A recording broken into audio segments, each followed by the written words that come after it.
Сәлеметсіздер ме? Эфирде хайп емес.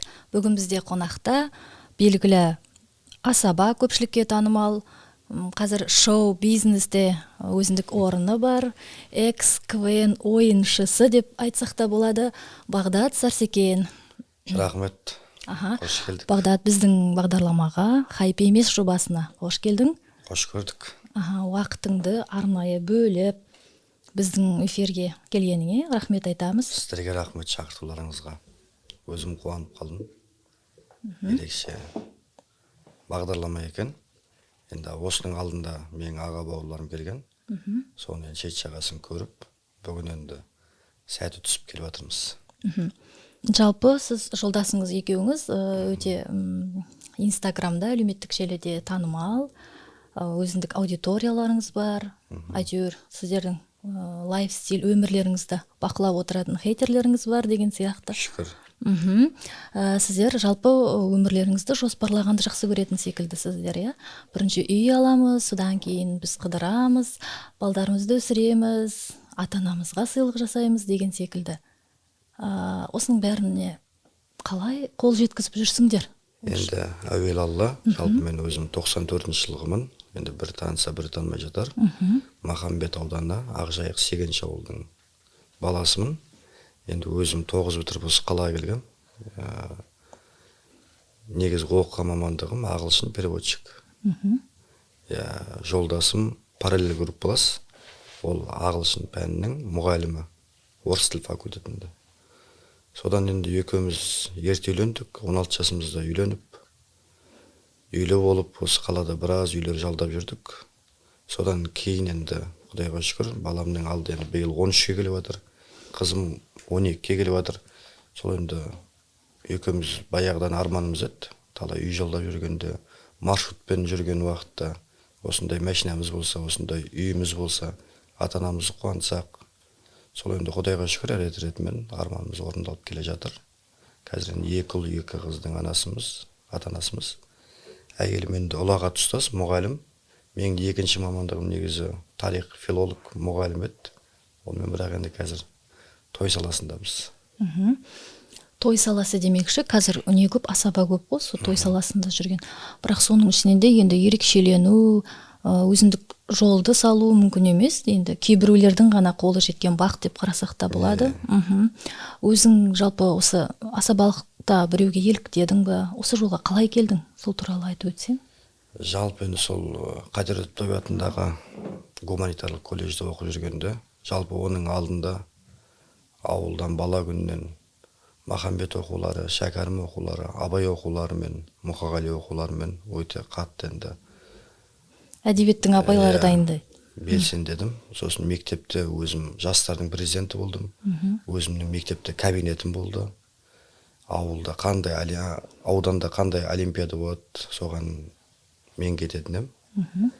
Оқу озаты болдың? Оқу озаты мен 8 бітіргенше қызылмен бітірдім. Жалпы шараларды ұйымдастыру, КВН ойнау, жалпы соның базы-қасында өзім жүретін болдым. Ол кезде біздің ауылда интернет көбен дамымаған, факс қой енді, андай факспен, қағазбен келеді. Соның өзін біреу білсе, біреу білмейді. Соның өзі бір күн қалғанда, 2 күн қалғанда келеді ғой, ауылға бір. Әбден ол баяғыда айтылған негізі. Бірақ енді жағдай жоқ та. Содан әйтеуір айналайын Бағдатжан көкем сен барасың дейді. Содан барып әйтеуір 3-лікке ілініп, 2-лікке, басында 1-ге. Қанша өлең жаттап барып жүрдің Махамбеттің өлеңдерінде? 60-70 өлең жаттау керек қой негізі.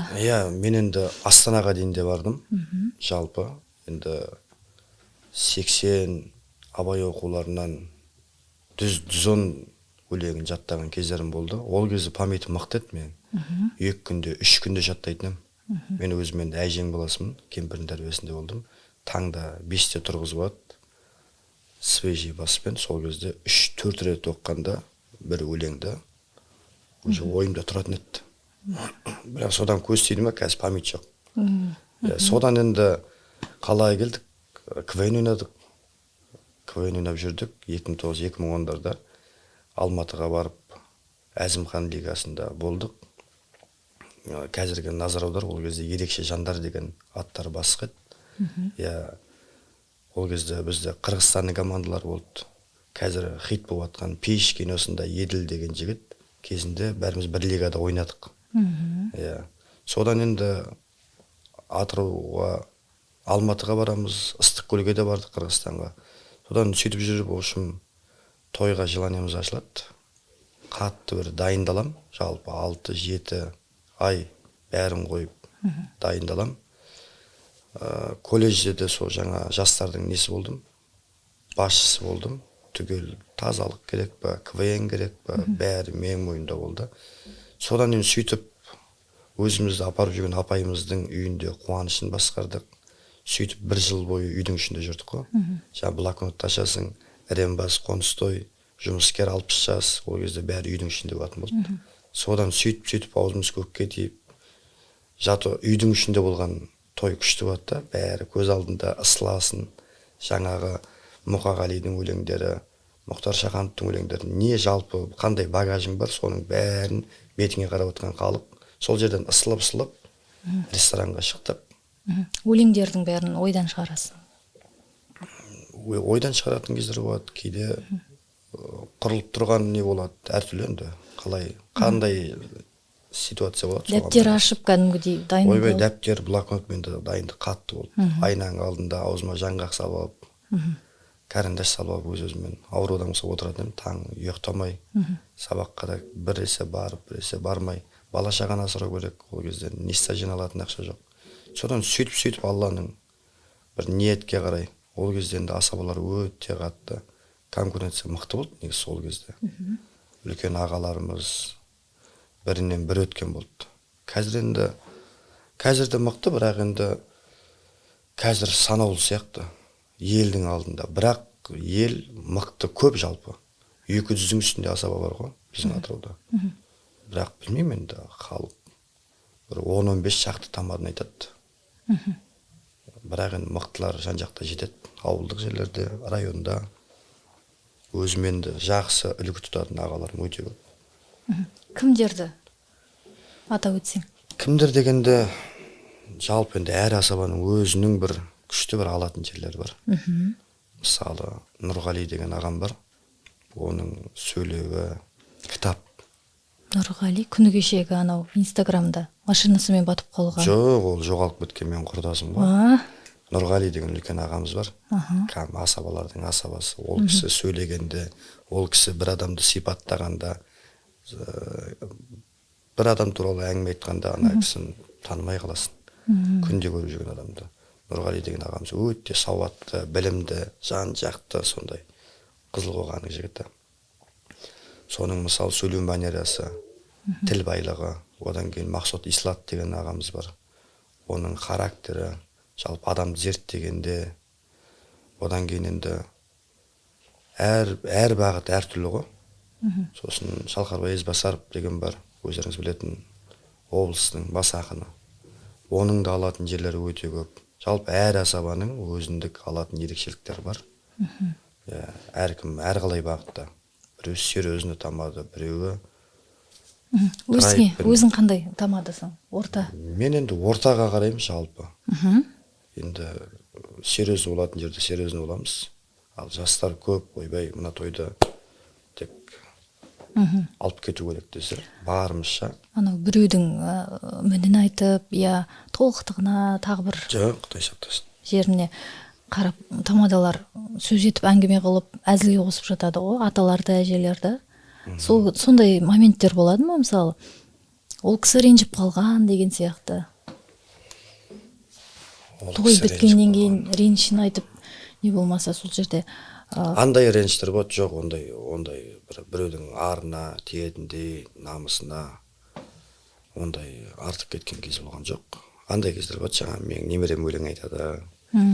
Жиенім бүйтетін еді, билейтін еді, сөйтетін еді деп, енді той кеш басталғасын, біреудің жалғыз болатын тойы. Өзіңгі регламентке сыйғыза алмай жатқанда. Өзің бітісіп бүйтіп жатқанда, тос көп сөйлеп жатады. Жаңан биде жоқ, айтамады, би қайда деп жатады. Сен ойыңды өзіңді көрсетемін деп жүргенде. Ойынға арнайы бағдарлама жасақтайсың ба? Иә, ойынға енді сценарий құрылып қояды ғой, жалпы. Осы тостан кейін мынау қалай болады, бірақ енді халыққа да байланысты көп нәрсе. Кейде мына тойда өткен нәрсең мына тойда өтпей қалады. Өзіңнің ойлап барғаның сол моментте жүзеге аспай қалуы мүмкін. План шықпай қалатын кездер болады. Ал кейде мысалы халықты былай қарап отырсың, мына той ауыр болатын сияқты бір ойлап отырсың да, жарты сағаттан кейін уже 200 градусқа өзгеріп кеткен. Халықты танымай қаласың. Сондай бір моменттер болды ма? Енді мен осы тойды қалай басқарам? Басында шығып жүрген кездерде болған шығар, бір ортасына келгенде дайындығыңның бәрі таусылып әбден айтатын сөз таба алмай. Негізі құдай сақтасын ондай нәрсе болған жоқ. Бірақ енді әр тойға мен қазірдің өзінде, қазір басқарсам да уайымдап, өз-өзіме қобалжып, тойда тамақ іше алмай, тек дұғамды оқып, өз-өзіме суымды ішіп, есіктің алдына қайта-қайта кіріп шығып, сөйтіп уайымдап жүремін әлі күнге дейін. Мысалы енді 10 жылдың ар жақ бір жанында тойда жүріп қой. Білмейміз, сол уайым бар бір керім. Енді бүкіл халықтың жауапкершілігін артып шыққаннан соң. Андай, ол уайым болғанда жақсы да негізі. Өсуге. Ал былай қалай бар, дәл солай кейбір бауырларымды көріп, кейде бір ішің қынжылып қалады. Қалай бар, дәл солай барып бір алып атқанда деп қаласың. Жалпы алға қарай өзің жеке шығармашылығың туралы айтып өтсең, енді ол тамада деген енді ол қалай деп айтады? Біреулер айтады, орта жасқа дейін тамада болам, ар жағында маған тамада болам ба, болмайым ба, басқа бағытқа кеткім келеді деген сияқты. Мен енді Алла бұйыртса осы жылдың маусым айында 30-ға келеді кім. Енді бір 35, Алла жеткізсе, бір 5-6 жыл осы қазақтың тойында жүріп, содан кейін әдемі абыроймен кеткім келеді. Жалпы. Енді баламның өзі 13-те, 10 жылдан кейін 23-ке келеді. Ай, папа, неғып жүрсің сен деген әңгімені өз басым қаламаймын жалпы. Солар өскенше, осы елдің алғысын алып, батасын алып жүріп, содан кейін әдемі бір адал, таза жолда бір бизнеске кеткім келеді өз басым. Оған дейін енді өзім ән бағытынан да, қай бағытынан да өзім енді бағым сынап, елдің ортасында жүрем ба деген ойым бар. Алла жеткізсе. Дегеніңізге жетіңіз. Әмин. Балдарыңыздың арасында сіздің жолыңызды қуып, айнаға қарап өлең оқитындар бар ма? Жалпы 3-ші балам бар. Домбыра тартып, өз-өзімен сөйлеп, папамен тамады болам, бұйыртса, ұялмай. Үлкен балам да қатты сөйлейді, әңгімені өлтіреді. Не шалдың баласы ғой, кемпір шалдың баласы. Әңгімені өлтіреді, айнадағылар, менің оқырмандарым да біледі ғой. Сөздері ауыр. Мен айтам, балам тамадылыққа жоламай-ақ қой. Алла бұйыртса жақсы жерге оқуға түс. Оқытайын сен. Біздің бір әулетте болмаған бір мамандықты алып, әркім әр салада бақты береді ғой. Сондай бағыттардан. Қызым дәрігер боламын дейді. Балам жаңағы осылай тойға шығам дейді, 3-ші балам. Білмеймін, көреміз Алла жеткізсе. Өзіңізді көргендей боласыз ба? Кезінде біз енді КВН ойнау, КВНнің жұлдызы болсақ деген арманымыз болды ғой. Бірақ енді КВНде шынына келгенде бағым жанбады. Өйткені семья болды, бала шағаны асырау керек. Апталап кетіп қалатын енді құнт болған жоқ. Сосын ол кезде ақша да жоқ, қолдаушы да жоқ. Ойбай береді дейді, 2 айдан кейін аударады дейді, анадан сұрап, мынадан сұрап, сөйтіп. Өзің семьяң бар, бір жағында ақшаң да жоқ. Бір жағында үй жалдау бар. Жалпы жеке сұхбаттарға шықпайтын секілдісің, қазір? Жеке сұхбаттарға соғады, бірақ енді соңғы шыққаным Ернар Сакуп деген ағам бар ғой. КВН саласында өзінің бір ойыпты орнады. Соның жобасына шықтым. Сол КВНщиктер болып мені шақырды. Сол бірінші сұхбат екен. Сол менің сұхбатымнан кейін жабылып саған, Ана передача жабылып қалдыошым. Құдай сақтасын сіздерге. Өзің біртүрлі болып жүрдің содан кейін? Содан біртүрлі өзімді кінәлап, ол менің кінәм емес, өздерінің бір кінәсі екен басқа передачаға. Енді әркімнің өзінің бір жолы, жоспары болады ғой. Сіздер жоспар демекші, сіздер жаңағы басында айттым ғой, жолдасыңыз екеуіңіз жоспарлайды екенсіздер деп. Жылына 3 рет 3 рет. 2 рет жаңа шетелге шығамыз. енді өзіміздің ойымыз ғой, алатын үйімізді алдық қой, жайлап ел көрейік, жер көрейік, ата анамызды қуантайық. Ағылшынды да білеміз деп қойып. Иә, ағылшынды білетін әйелім ғой, мен өзім орысша білмеймін жалпы.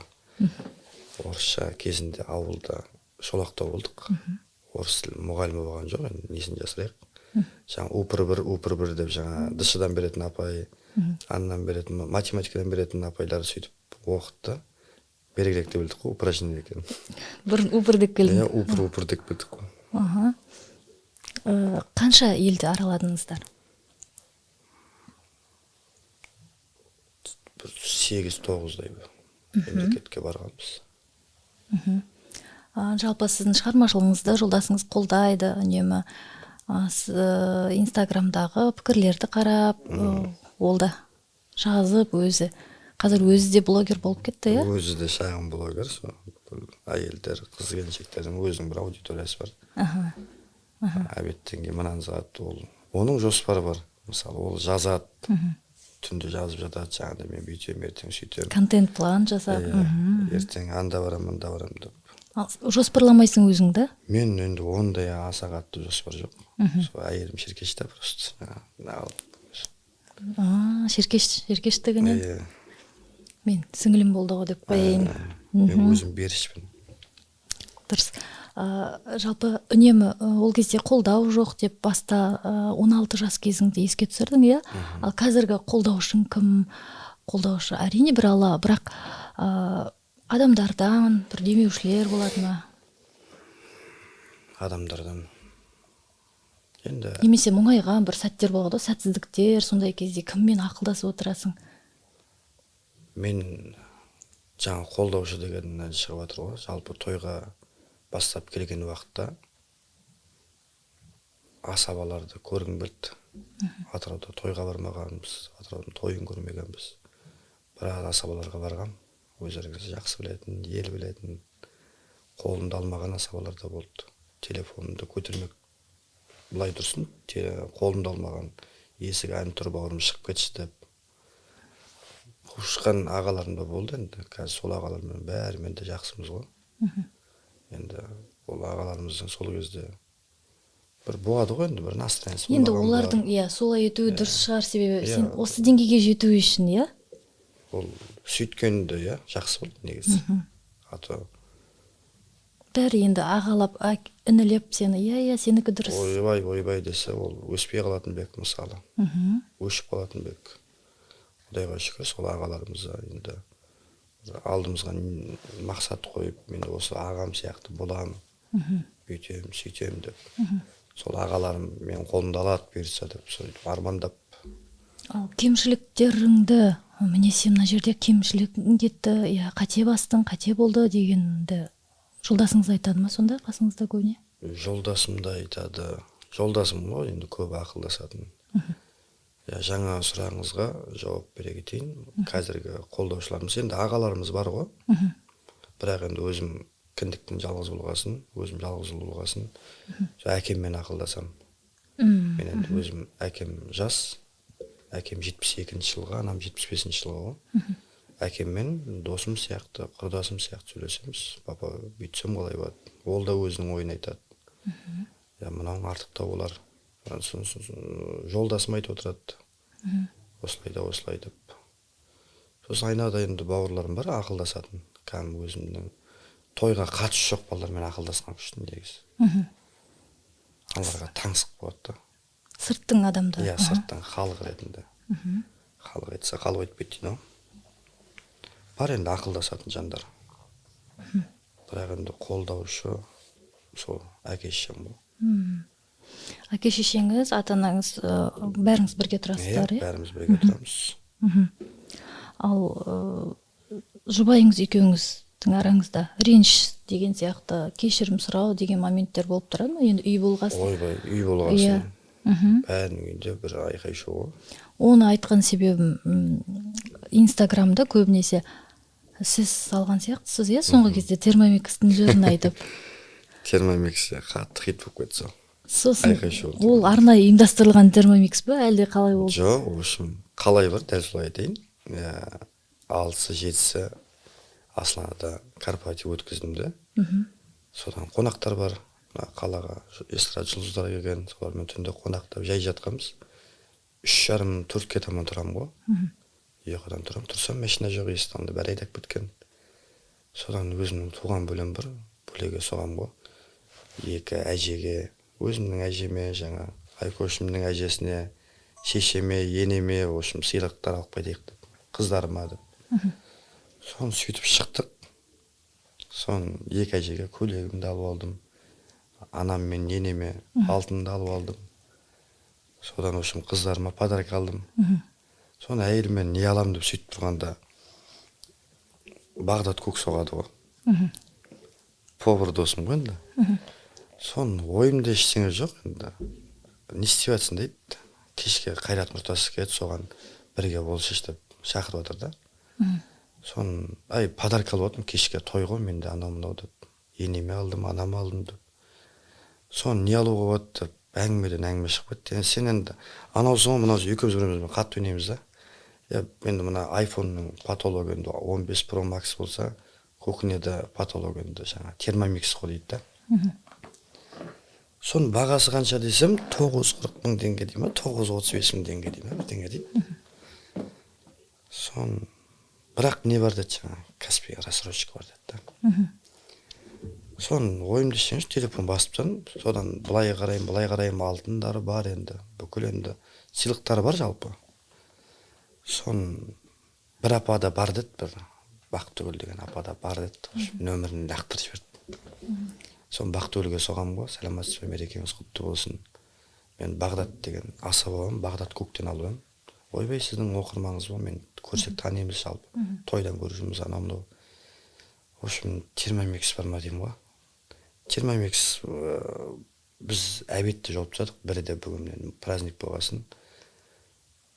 Бірақ қазір деді, в общем, телефон басып қайттан соғады, бастықтың үйінде біреуі бар екен. Келіп алып кетесіз бе деді. Соны бөлеміз екеуміз бастық. Соны жаңа телефонмен Каспийге кіріп, ана бүйтіп рассрочкаға алып алып тұрмын ғой.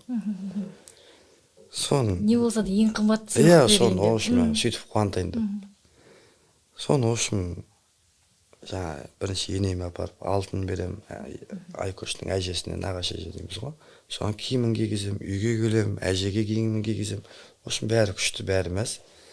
Соны киініп алдым да, не кетіп бардым, тойға. Әйелім соғады, со. Маған не алдың жанды? Не алайын? В общем, үйге барып көресің, кухняда. Постоянно асығып жүресің, асығып кетесің. В общем, бір термомикс алдым деймін ғой. Үндемей қалды андай. Давай деп, мен басылып кеткен бар, сет қуып кеткен бар деп нағылмай өтін. Содан кейін мынандай қылып сообщение жазып жүргенше. В общем, өзім термомикс емеспін ба? Термомикс жаңағында енді 2-3 адам болса, жаңа жас семьяларға, жаңағында неде ЖК-ларда тұратын үйлерге барады ғой бізге. Біздің үйімізден 8-9 адам бар. Жаңа үйге келім-кетімді кісі өте көп. Оны миллионға неге алып отырсың? Ол мені уайымдап отыр да жаңағындай. Соны, в общем, айқай-шумен қырылып жүрді, в общем, жаңа термомиксті нағылдым ғой. Апарып тұрмын, қайттан тапсырып тұрмын. В общем, термомикс ұнамайды дейді. Білмеймін енді, Инстаграмда жарылып жатыр бүкіл әйелдер қауымы термомикс деп. Бірақ біз енді қазанда тамақ ішіп, жаңағындай бәріміз таласып тамақ ішіп қойғанға. Біздің отбасыға бармайды. Білмеймін, әйтеуір нағылды ма? Термомикс негізі қазір үй ханшайымдарының бір қалай деп айтсам. Көбінің арманы екен. Мен соны біраз адам маған кімге берейін деп бүйтіп салып ем. Соны біраз адам соқты. Телефон, менің 8 балам бар, менің 3 балам бар, менің 5 балам бар. Сосын бірақ сіз алған жерге қайтадан тапсырып тұрсыз. Алған жерге. В общем, мен несін код келеді екен ғой. Жасырын сан келеді екен. Оны мен айтпаппын да. Содан кейін жаңа ситуацияң бәрі болғаннан кейін, в общем, код келеді дейді жаңа, Бақтыгүл деген. Соны айттым, ренжімеңізші. В общем, нағылмайтын болсам қалай болады деп. Сізге барып, реклама жасап берейін, қолда көрсетейін. Соны, в общем, әйеліме барып, жүз мың бір алтын алып бердім ғой. Сол алтынға бүйтті ғой. Мен айтамын, ұрсын жарас жеңіледі ғой деп. 2 жыл кредит төлегенше. Дұрыс. Негізі көп әйелдерді қуантып тұрғанға не жетсін мерекелерінде. Енді жалпы сіздер өздеріңіз қалай деп айтсам болады, болашақта мысалы болады ғой, алға қойған мақсат ол жүзеге аспай қалып жатқан кездер болады ғой, ренжіген сондай кездерде сыйлық сыйлайсың сияқтысыздар, иә, бір-біріңізге? Ол енді сол жердегі неге байланысты, енді атмосфера, көңіл күй қалай болып жатыр. Жалпы енді айқай шу реніш болады, көп болады. Соны айтып отырған себебім, көбі Инстаграмда осы бір жұмақта райда жүрген сияқты, оның ақшасы бар, сондай болып көрінеді, иә. Бұлай Инстаграмдағы жалпы өмір өтірік қой. Иә. Бәрі сырттары жалтырап атады ғой. Ойбай деп атқан блогерлердің өзінде бәрі де енді араласамыз, көзбен көрдік. Бір ең жеңіл голдында 20 мың теңге ақшасы жоқ. Адамдарды да көріп отырмыз. Осы моментті пайдаланып біздің оқырмандарға айтып өтіңізші, Инстаграмның өмірі ол өтірік. Ойбай, ол жалған дүние ғой. Себебі көп әйелдер, үйде отырған әйелдер әсіресе сондай қатты қызығады, көріп алады да қызығып, ойбай деп атады да, сен байдың баласысың ба, Бағдат деп атады да. Соның арасында отбасын тастап ажырасып кетіп жатқандар да бар екен, иә. Талай несі жатыр, Құдай сақтасын. Енді Инстаграмдағындай өмірге қызығып, қаншама шаңырақ шайқалып жатыр. Сен неге бүйтпейсің, анау бүйтіп жатыр ғой, мынау сөйтіп жатыр ғой деп. Ол енді әркімнің өзінің еңбегі ғой. Біреулер көрсетпей береді, мысалы. Ал біз енді елдің ортасында жүргесін, ол елмен қуанайық, елмен бірге болайық деп. Бірақ Инстаграмдан да өмір жоқ. Шынында келгенде. Бізде айқай шу болады. Бізде қадаламыз, бізде алданамыз алаяқтарға, мысалы. Бізде ойбай бүйтіп қойған шаруамызда үйлеспей қойды, бірақ енді Аллаға тапсырамыз ғой. Бірақ енді ол ең басты ішің білсін, әлбай ғой. Осы жерде ең деген бір екі сұрақ қойғым келіп тұр, иә? Басыңнан өткерген ең қорқынышты оқиға туралы айтып өтесің ба? Басымнан өткен ең қорқынышты. Ауылда жүргенде бір көзіңе бірдеме көрініп, я болмаса машинаңнан түскенде сондай бір болады ғой? Енді сол Бергеректе қалаға келіп ең бастап машина алған уақытында Муслим деген досым бар. Муслим Яудайып. Аллах сынақ бір қазір Индияда ем алып жатыр ғой. Бәсе. Сол біздің үйдің бір баласы Муслим деген қатты жақсы көретін досым ғой. Соны екеуміз неден Индір жақтан той басқарып кетіп, жылқы қағып кетеміз ғой. Жылқы қағып кетеміз, енді өмірімде алғаш рет қағып тұрмын. Сон мен аман қалғаныма қуанып тұрмын. Енді походу жаңағындай өзім алғаш машинам, кредитке алған көлігім бір 4-5 күннен кейін қағып тұрмын ғой. Сон машина бытшыт. Машина деген вообще көретін түрі жоқ. Жылқы деген сол жерде қалды. Сон, я Алла, тек аман есен қалғаныма деп, жаңа Муслим деген досым қасымда отыр. Жаңа жылқы алып шыққанда, жылқы терезеге секірді. Анау Муслим менің үстіме секірді. Соны общем қорқынышты емес, мынау сол кезде қорқынышты болды да, қазір күлкілі болып кетті. Соны есіктің алдына шығып отырамыз. Алдымызда сол мола тұр ғой. Ана жолда қайтқандарға бір естелік ретінде салып қояды ғой. Тап осы жерде авария болып қайтты деп. Дәл сол жерде тап сол жерде алдында бүйтіп қараймын ғой. Досым анаң орнында біз болсақ, мысалы, не істер едік деп. Сол қатты сабақ болды. Сол кезде қатты бір жүрекке тиіп кеткен. Бұлай енді қорқыныш сәттер деген тәубеңе келіп бір Аллаға сыйынып деген сияқты да, сол моменттен басталды дейсіз ғой. Иә, сол кезден кейде жолда жүргесін біреуімізден қалжыңдап, артық сөйлеп қоямыз, асыра сілтеп қоямыз, асылық сөйлеп қоямыз.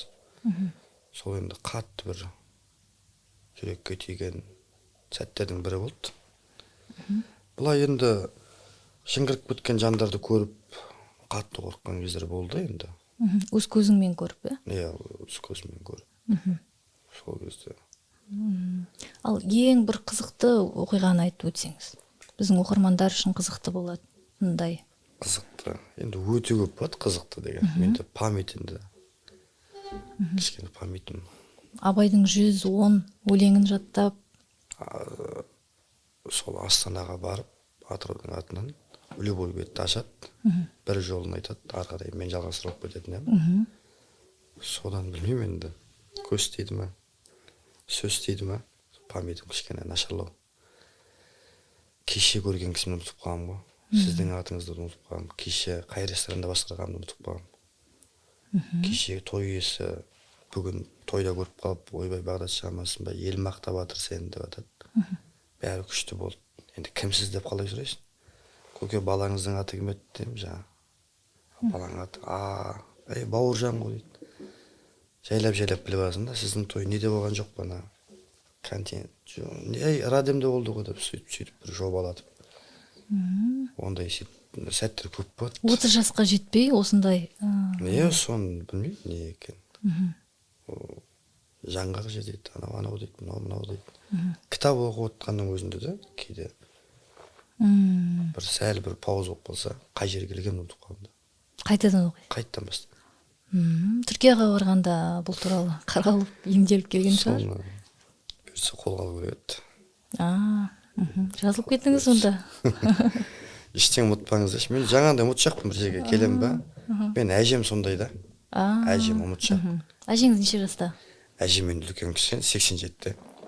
Бірақ енді баяғыдан әжем Есенғұл берішті.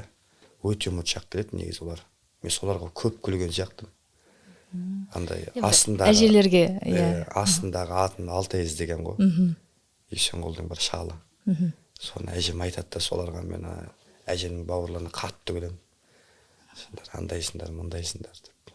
Өзіңді сөйтіп бір, мысалы, телефонмен сөйлесіп бара жатып, телефоныңызды іздеген моменттер болды? Болды, талай болды. Үстімде киімді іздейсің кейде жаңағы. Киініп алып? Иә, киініп алып. Не, бәрін іздеп кететін кейде болады. Жаңағы ресторанға ұмытып кетесің. Қайттан барып алып келіп жүресің. Телефоныңды, зарядыңды. Ондай ситуациялар көп енді. Сол балама да жұққан ғой, 3-ші балама. Ол да жаман ұмытшақ. Барған жеріне, жүрген жеріне. Біздің оқырмандарымыз енді сіздің тағы бір қырыңызды білетін болды ғой. Қызықты сәттер енді жалпы өте көп болды. Мені жаңа Ернар Сакуп дегені шығады ғой, соның передачасында бір айтқам, өмірімде есте қалатын нәрсе. 2013 жылым екен. Ең бастап тойға, ресторанға шығып жүрген кезім. Ресторанда. Соны қыз ұзату той болды, мында Дамбы жақта. Содан той бітті. Той біткеннен кейін үйдің кісілері мені апарып тастаймыз деп айтқан. Сон бір көршісі келді. Мамасының үйіне апарып тастады. Сон жаңа той болып жатқан кісі айтты ғой, бауырым, мына тамады балдарды апарып тастайық, ол кезде мен геологта үй жалдап жатамын. Соны аппаратты бір машинаға салдық та, біздер көршісінің машинасына отырып алдық қой. Сон көршісіне отырмаймен қатар бала, мен әңгімені жіберіп кәдім. Мен кембір шалдармен әңгіме айтқан қатты жақсы көремін да, сол ана балаға әңгімені жіберіп кәдім. Бір әңгіме шығып кетті, ұру туралы ма бір тема шығып кетті. Соны әңгімені жіберіп кәдік та, светофордан біз Қызылға өтіп кетеміз ғой. Қарыма қарсы кетті, бір машина кетті, жанымыздан соғады. Аварияға түсеміз. Сол жерден. Мына қазіргі Алмагүлге, Бағдәуетке қарай кететін, базарға қарай, драма театрға қарай, Алиевке қарай кететін, 4 айлық жолда аварияға түсеміз. Содан ана машина Мерс деген машинада, 2 жігіт. Бірақ біздің үлкен енді 89-88-дің қатары бұлар. Біз мына 4-ші күн болған жағдайды ғой. 6-ші күн ана шофер бала үйленеді екен. Шофер бала үйленеді. Мына жағында бала, пассажир жағында бала, досы, құда балап екен. Соны Атаба деген болды ғой. Атабадан кол алады да, ана қасында досы кол ашып кеткен ғой. Бізге соғады. анау кола поласымен лаубиға кіріп кетеді ғой. Ана кола аузына кіріп кеткен. Ана үш тісі жоқ ана. Ана құда бала болатын. Содан мен осы ұйықтап қалғам ана жерде. Соны оятты. Тұрсақ скорый бәрі тұр осы. Алдымда отқан музыкантым еще оянбайды. Еще шашы андай маңдай кең менікіндей, бірақ шашы жұқа болады, желіге андай қатты ойнап кететін болады ғой. Соны мына жерде машинаның айнасы бар ғой, бүйтіп жабатын. Соның бәріне кекілі ілініп қалған ғой. Енді ана жер күлетін жер емес негізі. Соны анау тұрмайды. Ана көршісін екі бала қуып жүрді. Нені айналып, запракпен айналып қуып жүр. Бері келдім саған, бері келдім деп. Анау қашып жүр. Сіздерді алып бара жатқан бала ғой. Вообще дымға түсіп бала ғой. Мамасын алып кетуге барды тойға. Аварияға түсіп тұр. Соны общем ана баланың қасына бардым мен үстімде костюм шалбар, папочка. Соны ана балаға не мынау дейді. Аузын көрсетеді, аузы қызылған жаңа кола кіріп кеткен ғой. Не мынау дейді. Соны тіс қой братан деді ғой. Ана қоймайды, не де мынау деп. Ана ұрайын деп жүрмін. Мен саған жай айтам, мынау не мынау деп тісін көрсетіп береді. Тіс қой деді ғой. Енді анау күлдіртем деп айтып тұрған жоқ. Бірақ ана жерде шайтан күлкі деген бар, қатты қысты мені. Действительно тіс анау, бірақ енді былайынан кетіп жатыр да қызылға. Үш тісі жоқ, алдын үстіндегі екі тіс. Мен құда бала боламын ғой дейді. Ар күні құда бала боламын. Мен саған тағы айтам, не мынау дейді. Содан общем скорыйға отырғызды бізді. Скорыйға отырғызды, жаңа музыкантым бар. Жаңа екі жігіт бар. Музыкант жағдайы жақсы ма? Музыкант бөші ұйықтап жатыр әлі. Бірден ескетіп жатыр мұрнына. Жаңа атып тұрды ғой. Атып тұрды. Ана екеуін амандасты. Танымайды ана екеуін. Жаңа көріп тұрған ғой. Ассалаумағалейкум брат, ассалаумағалейкум брат. Бауырым алдында отырсың, сен қарамайсың ба деді. Нені қарамайсың ба? Ана вообще білмейді, анаң есінде жоқ. Аварияға түстік қой біз, білесің ба деді. Мен білмеймін братан деді ғой. Мен отырмын, мен күлкі қысып батыр жерде. Бірақ күлетін жағдай емес. Ана нені соғат, скорыйдың машинасын соғып кетір, ана бала жынданып кетір да енді. Бауырым енді алда сен ғой отырған, қарамайсың, айтпайсың ба, не мынау деді ғой. Бетіп қарап, братан тіс қой деді ғой. Ана жерде деген. Содан енді неге бардық жаңа? Больницаға бардық, ертесі күні медицаға бардық, ол кезде гайге барады жаңа, бәрін реттейді. Ана жігіттің айтқан әңгімелері.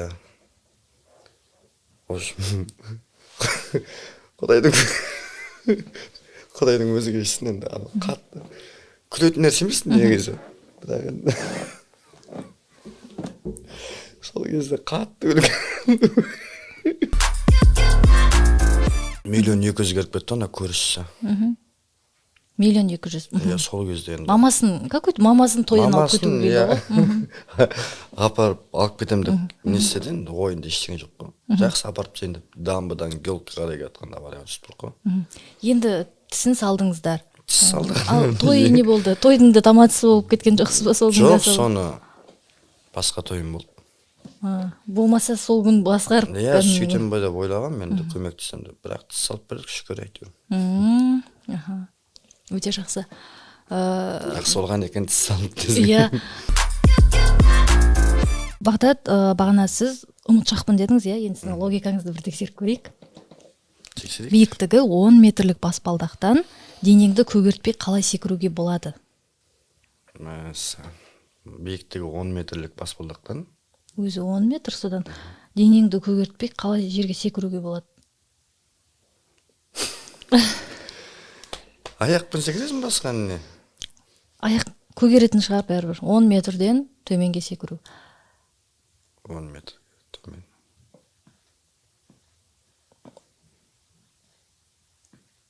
Ұмытшақ болсаңыз, енді қиындау, төменгі сатыға төмен түсіп, жайлап барып, сосын бір-екі баспалдақ деген секіре қоюға болатын шығар. Қандай сұраққа иә деп жауап бере алмайсың?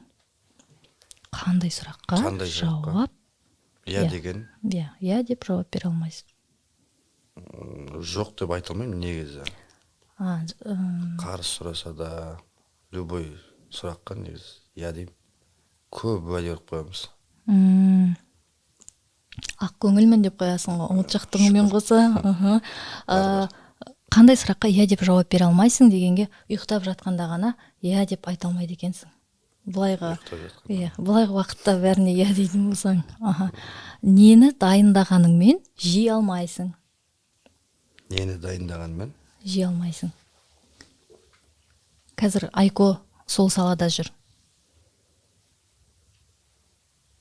Нені дайындағанмен? Бір нәрсені осылай дайындап аласың. Таңертеңге осылай да осылай деп дайындап қоясың. Оны оқушыларыңа айтасың. Ол сабақ екен. Жей алмайсың. Оны жей алмайсың, дайындайсың бірақ та.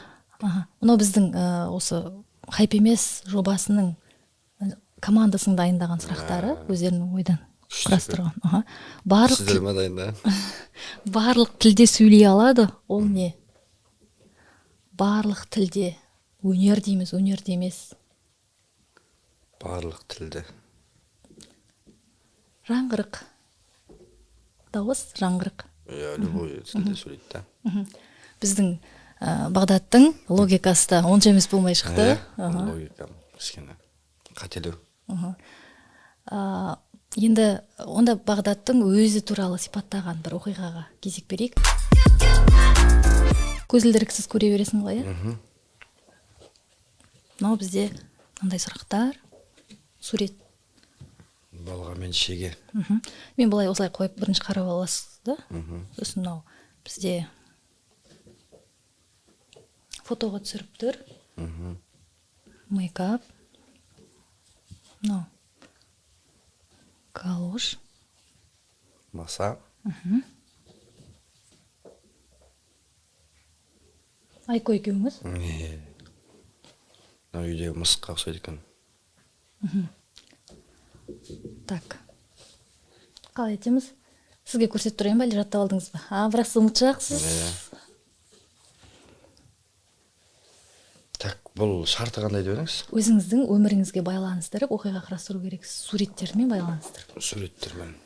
Бағдат ауылда жүрген кезінде деп. Ауылда жүрген кезде, енді ауылдың шаруасы өте көп қой. Тезек теру, қитасу, балғамен шеге қағып, үйдің айналасында дүниелерді реттеу. Өз басым енді ондайға аса қатты жақын болмадым, жалпы. Қолыңызды көгертіп? Қол көгертіп, айқай естіп, талай. Сол кезде енді түсіретін фотоаппарат жоқ қой. Ол кезде енді Nokia, ол кезде енді открывашка. Открывашка, Samsung, Sony Ericsson дегендер. Осындай енді қымбат фотоаппараттар жоқтың қасы болды. Мейкап. Ол кезде бояну болды ма, ертеректе? Бір помада болған шығар енді бір үйде. Әрі кетсе бір помада не болған бар, енді қазір бәрі дамыды. Бірақ енді бұндай дүниелер бергілікті ғой. Бағдат ауылда жүреді. Шеге мен балғаны қолына ұстап да білмейді. Бірақ фотоға түскісі келеді, телефон жоқ да. Телефон бар, фотоаппарат жоқ. Фотоаппарат жоқ, телефон бар. Телефон бар. Содан бала кездегі фотолар аздау, оның үстіне өзі ұмытшақтау. Содан помада да есінде жоқ, жақсы, мамасында болды ма, болған жоқ, оны да білмейді. Бірақ әженің галошы деген ол енді әлі бар да? Әлі бар. Әженің галошы ол енді әже галош киіп? Әже галошы, маса ол әбізатын жүретін нәрсе. Брендтар ғой біздің. Ахиттарымыз. Содан енді үйлендік, үйлі болдық, қалаға келдік, Айкош екеуміз қол ұстасып, мысық асырадық десең. Мысық? Крутой мысық, Муйза деген үйдегі мысыққа ұқсайды екен. Бағдат, сен қызықты оқиғаң бәрімізді күлдірді. Логикаңды да білдік. Ұмытшақтығыңды, ақ көңілдігіңді. тойға өте аса жауапкершілікпен дайындықпен баратыныңды да білдік. Бәріне сәттілік тілейміз. Тек әрқашан жолың болсын. Алға қойған мақсаттарыңа Айко екеуің ұрыспай, қырылыспай Әмин. бірлікте бірге жетіңіздер. Ұрпақ қызығын бірге көріңіздер. Біздің Атырау ақпарат өнімдерінің бірі осы біздің Атырау ақпаратта жасалған осындай бір сыйлығымызды сізге Қазақ дейді. Сізге бергіміз келеді. Әрқашан Рахмет. қазақтың бәрі сіздей болсын, VIP болсын деген мақсатта VIP қазақ болып жүре беріңіз. Рахмет, Алла разы болсын бір жастарыңызбен. Сіздерге де көп рахмет ұжымға. Үйіңіздің төріне іліп қойыңыз. Біздің хайп еместі үнемі еске алып тұрыңыз. Күштік. Барлық бастамаларыңызға сәттілік. Сіздерге де сәттілік. Біздің көрермендерге айтамын. Барша көрермендерге қасиетті айда тұтқан оразаларыңыз қабыл болсын. Аллам арман тілектеріңізді ойлаған мақсаттарыңызға жеткізсін. Алла сәби сұрағанға сәби берсін, үй сұрағанға үй берсін. Амин. Мына енді қазір болып жатқан елдегі тілсіз жау дейді ғой енді. Табиғи апаттардан Аллам сақтасын. Алла бұйыртса әр шарықта тек той болсын, көрген менет. Сіздің ұжымға да көп рахмет. Барша атсалысып жүрген елдің мұң-мұқтажын, сырын ақтарып осы елдің алдында хабарлап жүрген іні қарындастарымызға, апаларымызға Алла күш-қуат берсін. Сізге де рахмет. Әйелі ана бақытын тілейміз. Дендеріңіз сау болсын.